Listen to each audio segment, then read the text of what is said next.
Fala galera da terceira série, tudo bem com vocês? Tudo jóia? Tranquilo? Beleza. Vamos lá, mais uma semaninha, né? Mais uma aula de matemática. E dando continuidade à aula 5 da Matemática Frente 2D, né? Hoje a gente vai trabalhar os quadriláteros. Então, na semana passada a gente trabalhou triângulos, né? E hoje trabalha os quadriláteros, tá bom? Eu trouxe os quadriláteros especiais, que são objetos da nossa aula aí. Página 4, você tem aí os desenhos, né? Eu trouxe para cá com as principais características de cada um deles. Então a gente vai trabalhar o paralelogramo, o quadrado, o retângulo e o losango, né? E depois também o trapézio e os tipos de trapézio. Tá joia? Então muito importante. Primeiro, o paralelogramo. O que caracteriza um paralelogramo? Lados opostos, paralelos e congruentes. Então, esse lado é paralelo a esse e possui a mesma medida que esse. Esse lado é paralelo a esse e possuem as mesmas medidas também. Essa marcação um risquinho, para mostrar quais são os lados congruentes, né? Aqui dois riscos são os lados congruentes também.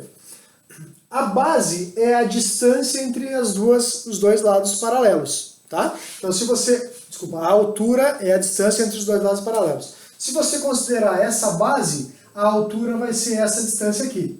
Se você considerar essa base, a altura vai ser essa distância aqui, tá bom? A área do paralelogramo é calculada fazendo base vezes altura, tá bom? Tudo bem? Então, paralelogramo, um polígono bastante simples, né? Um quadrilátero bastante simples, caracteriza-se por ter lados opostos paralelos e congruentes. Tem uma situação especial aqui em relação às suas diagonais, né? As diagonais do paralelogramo, embora de medidas diferentes, se cortam nos seus pontos médios. Ou seja, esse pedaço aqui tem a mesma medida desse, né? E esse pedaço aqui tem a mesma medida desse. Por isso, um risquinho e dois risquinhos para diferenciar. Tá bom? Tudo bem? Próximo polígono, próximo quadrilátero, o quadrado, né? O mais famoso de todos. O quadrado é um polígono muito especial, é o quadrilátero regular. Né? Por quê? Porque ele possui as quatro medidas dos lados congruentes, né? Os quatro lados medindo L, né? L e L, e os quatro ângulos internos também de mesmas medidas, né? Os quatro ângulos retos, quatro ângulos de 90 graus. Tá? As diagonais são congruentes também se cruzam nos seus pontos médios e são perpendiculares. As diagonais do quadrado se cruzam de forma perpendicular. E aí eu tenho uma característica muito interessante aqui, porque se esse triângulo formado, né, quando eu traço a diagonal eu divido em dois triângulos congruentes.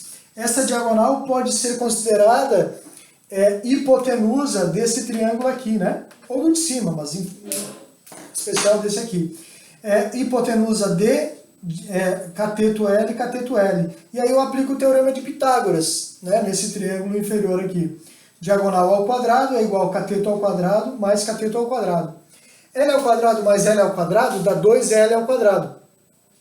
Se D ao quadrado é igual a 2L ao quadrado, o D vai ser a raiz quadrada disso. Ou seja, raiz quadrada de 2 vezes raiz quadrada de L ao quadrado, que é L. Né? Você lembra que quando o radicando tem o mesmo expoente do índice, ele sai da raiz. Né? Então a diagonal de um quadrado é dada por L raiz de 2.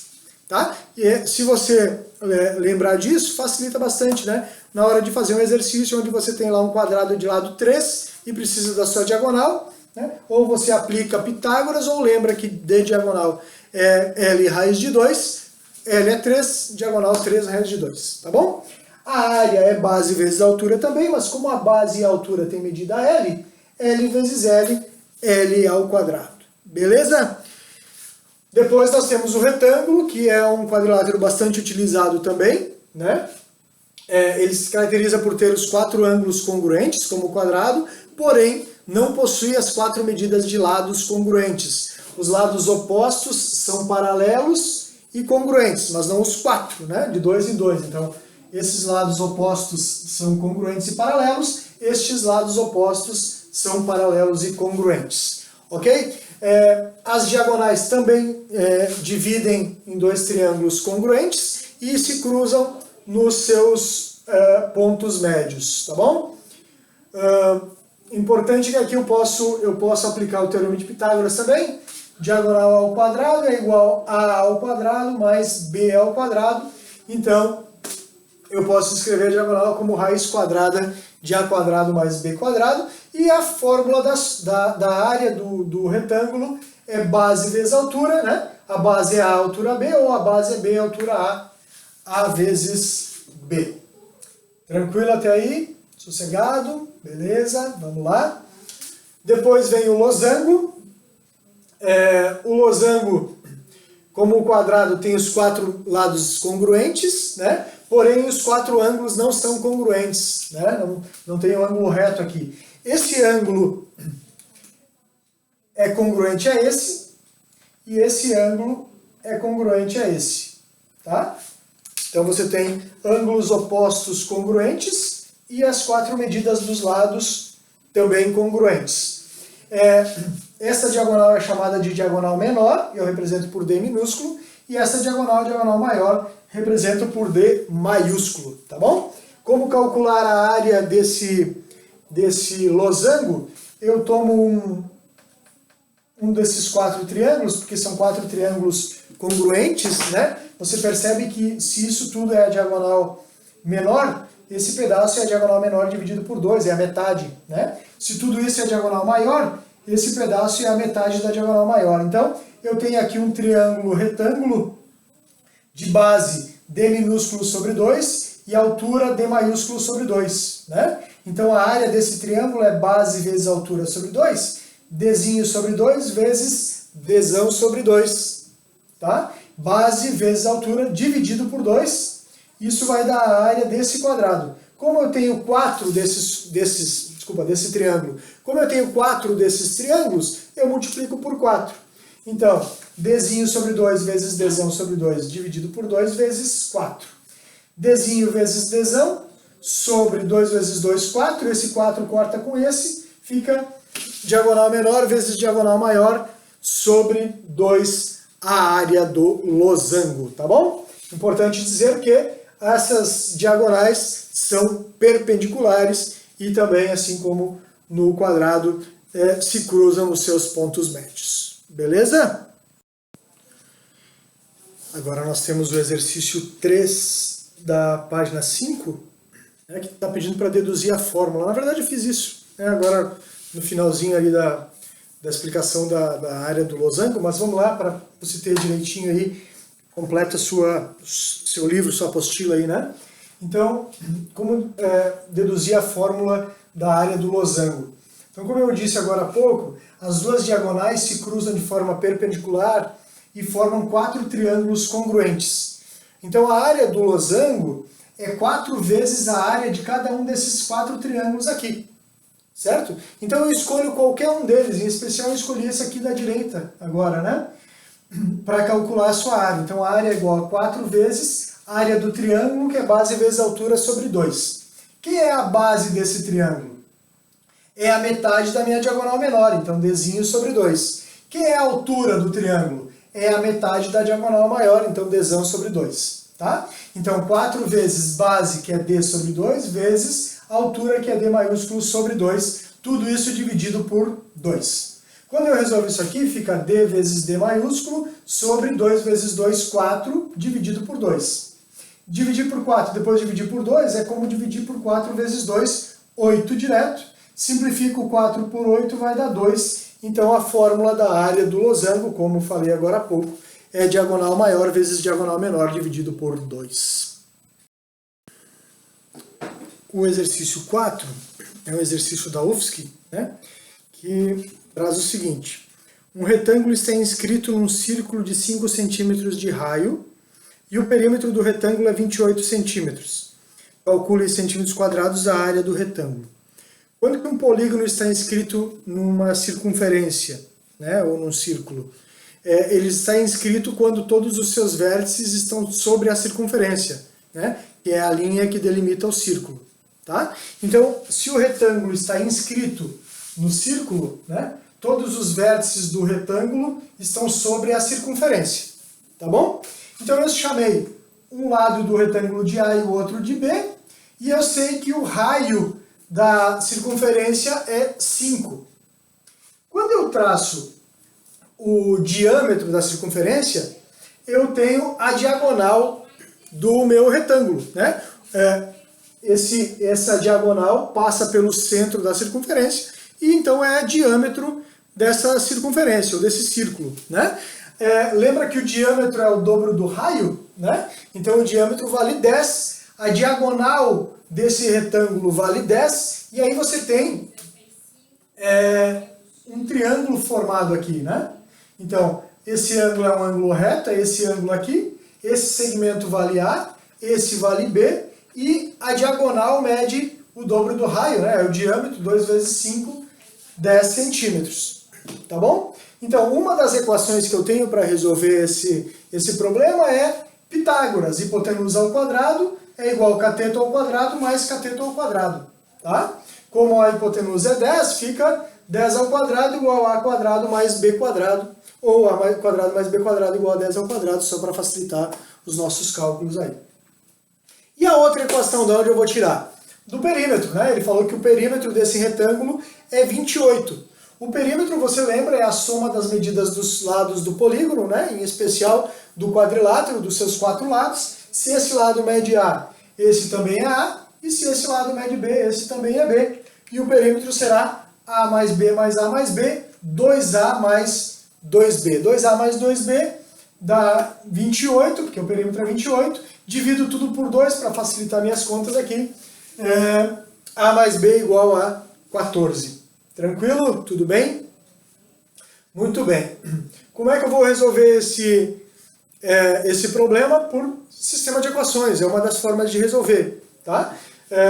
A mais B é 14, então eu isolei o A, né? O B que estava somando passou para lá diminuindo, e substitui esse 14 menos B no lugar do A, aqui na segunda equação.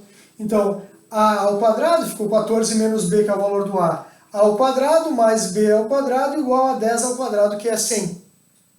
14 menos B ao quadrado vai dar o quadrado do primeiro menos 2 vezes o primeiro vezes o segundo mais o quadrado do segundo. Isso se você é fera em produto notável. Senão você vai ter que fazer a distributiva, né? Faz a regra do chuveirinho, coloca os 2 parênteses e aí perde um tempinho, né? 14 ao quadrado é 196. 2 vezes 14 dá 28, vezes B menos 28B, lembra, sempre mantém o sinal no segundo termo, mais B ao quadrado, que está aqui. Então, esse trinômio aqui é resultado de 14 menos B ao quadrado, mais B ao quadrado igual a 100, tá bom? Ou traz já o 100 para cá e igual a 0, porque você vai perceber aí que cai numa equação do segundo grau, né? Então já tenta escrever de um jeitão que facilite os seus cálculos depois. B quadrado mais B quadrado dá 2B quadrado, menos 28B, 196 menos 100 dá 96 igual a 0. Aí você vai perceber que todos os coeficientes são pares, então você pode dividir tudo por 2. 2B quadrado fica B quadrado, menos 28B fica menos 14B, e mais 96 fica 48 igual a 0. Você pode aplicar Bhaskara se quiser, ou fazer por soma e produto, já que o coeficiente de A é 1, né? O A vale 1, o coeficiente de B quadrado é 1. Então, a soma é menos B sobre A, então menos 14 dá 14, e o produto é C sobre A, então 48 sobre 1, que é 48. Agora, dois números que somados dão 14 e multiplicados dão 48, 6 e 8, né? Então, B' é 6, B duas linhas é 8. Volte lá e encontre o valor de A, ou os valores de A nesse caso, né? Quando B vale 6, 14 menos 6 dá 8. Quando B vale 8, 14 menos 8 dá 6. Por que será que deu valores invertidos? Porque no retângulo você poderia ter o A aqui ou o A aqui. Tendo o A aqui, esse é o B. Se o A é o maior, o B é o menor. Se o B fosse o maior, o B seria menor. Tá? Desculpa, se o B fosse o maior, o A seria o menor. Então, se o A vale 8, o B vale 6. Se inverter e o B vale 8, o A vai valer 6. Para efeito de área, que é o que ele quer que você calcule, pouca diferença faz, né? Aliás, nenhuma diferença. Porque você vai ter 6 do A vezes 8 do B, ou 8 do A vezes 6 do B. 8 vezes 6 ou 6 vezes 8 vai dar 48 centímetros quadrados. Assinala no cartão da UFSC o 4 e o 8. Ok? Ok, então o outro quadrilátero que restou aí para a gente estudar, né, é o trapézio. Tá? O trapézio, eu tenho 3 tipos de trapézio, vou começar falando disso. Né? O trapézio retângulo é aquele em que um dos lados é perpendicular às 2 bases. O que caracteriza um trapézio? 2 lados opostos paralelos. Só, tá bom? Então o trapézio retângulo, um dos lados é perpendicular às 2 bases. Tá? E nesse caso, esse lado é a altura, porque a altura de um trapézio é a distância entre as 2 bases, certo? E lembra que a distância é perpendicular ao lado, né, ao lado oposto de onde ela partiu, né? Então, eu tenho aqui o trapézio retângulo. O trapézio isósceles é um trapézio especial porque os 2 lados não paralelos são congruentes. E se eu baixar as 2 alturas aqui, né, elas são perpendiculares, obviamente, aos lados aqui, né? São perpendiculares aos lados e formam segmentos na base maior congruentes também. Tá bom? Então, esse é o trapézio isósceles. E o trapézio escaleno, ou também conhecido por trapézio qualquer, é aquele em que os lados não paralelos são diferentes. Tá? Então, os lados são todos diferentes aqui, L1 e L2 têm medidas diferentes, e as bases também têm medidas diferentes. Pode acontecer da base menor ter a mesma dimensão de um dos lados? Pode acontecer, mas é coincidência. Tá bom? Tudo bem? O que nós precisamos saber mais do trapézio? Que eu posso deduzir a fórmula cortando aqui em 2 triângulos, aí eu tenho a área de um retângulo de base Bzinho, né, B minúsculo ou base menor, e largura H, né, isso aqui seria um retângulo, de lado B minúsculo e comprimento H, né, e 2 triângulos, né, onde esse segmento mais esse vai dar a diferença entre B maiúsculo e B minúsculo, né? Então, B minúsculo mais esses 2 segmentos é igual a B maiúsculo, a base maior, tá? Essa área é obtida por essa fórmula. Base maior mais base menor, vezes a altura, dividido por 2. Ok? Tranquilo? Na página 6, nós temos um exercício da Federal do Paraná, o FPR, que trabalha trapézio. Vamos lá, então. Para encerrar essa aula, exercício 5, Federal do Paraná, sobre um trapézio. Assim, uma pessoa pretende adquirir um terreno de esquina para construir sua casa. Porém, ela não sabe a área do terreno. As únicas informações disponíveis são que o terreno possui o formato de um trapézio retângulo, com um dos lados medindo 10 metros e o outro lado medindo 24. Só com o enunciado eu não conseguiria saber quais os lados que medem 10 e 24. Mas ele deu o desenho, tá? Com essas medidas.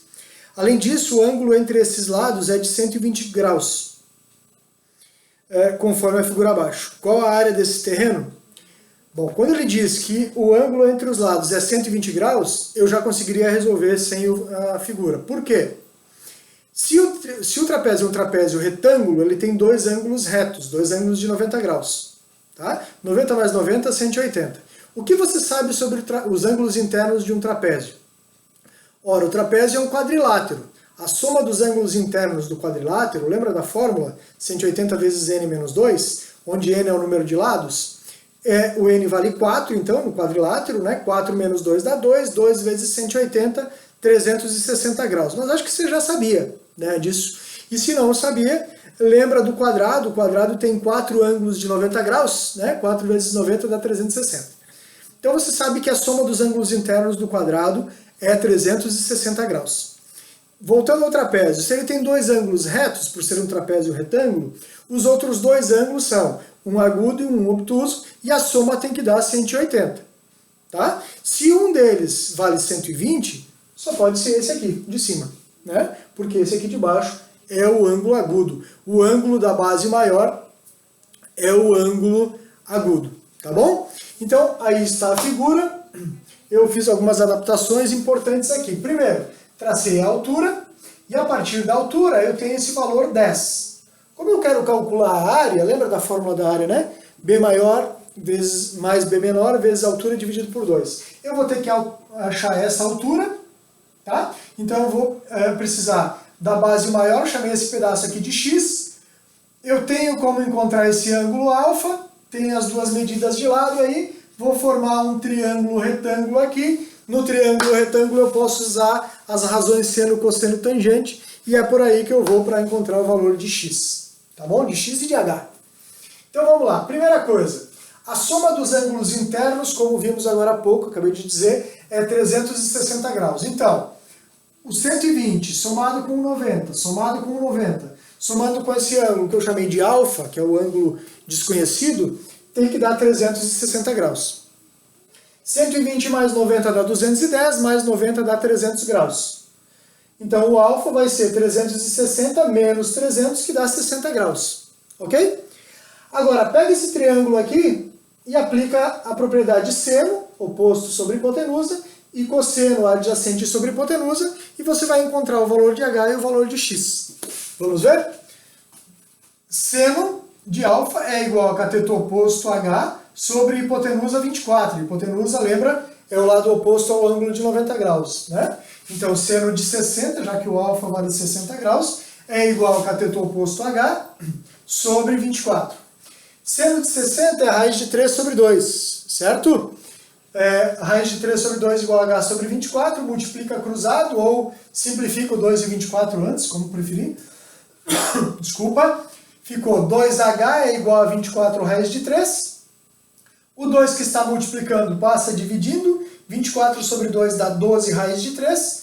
Ele pede no enunciado para usar a raiz de 3 como 1,73. 12 vezes esse número vai dar 20,76. Ok? Então o h vale 20,76.